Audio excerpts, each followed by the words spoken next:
Hvis jeg skal strikke striber i dobbeltstrik, så vil jeg jo gerne nu have den mørke frem, hvor jeg før havde den lyse her. Så derfor skal jeg strikke ret med den mørke. Første mask tages løs af med begge tråde.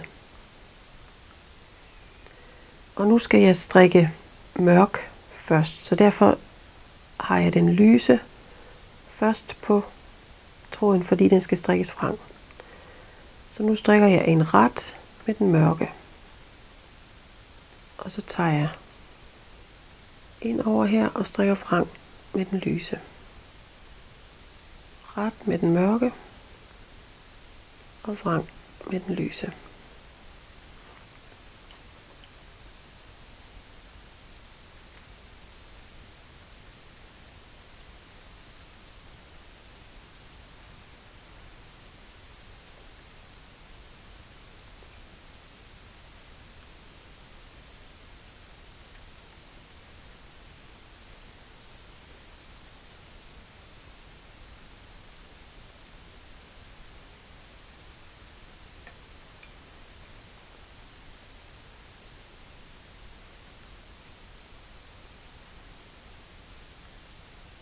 Så nu har jeg ligesom skiftet til den mørke på den her side.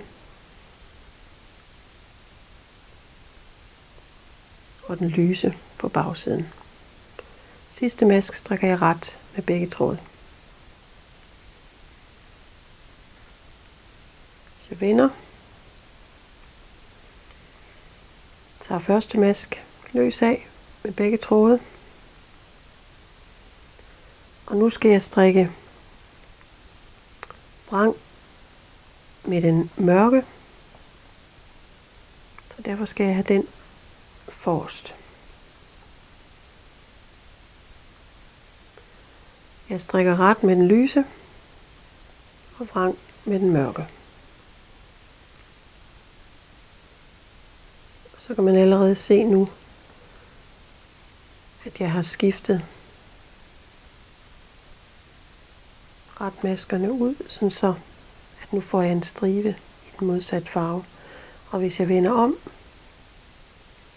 kan I se, at jeg får den mørke som på den her side, så jeg ligesom kan lave striber.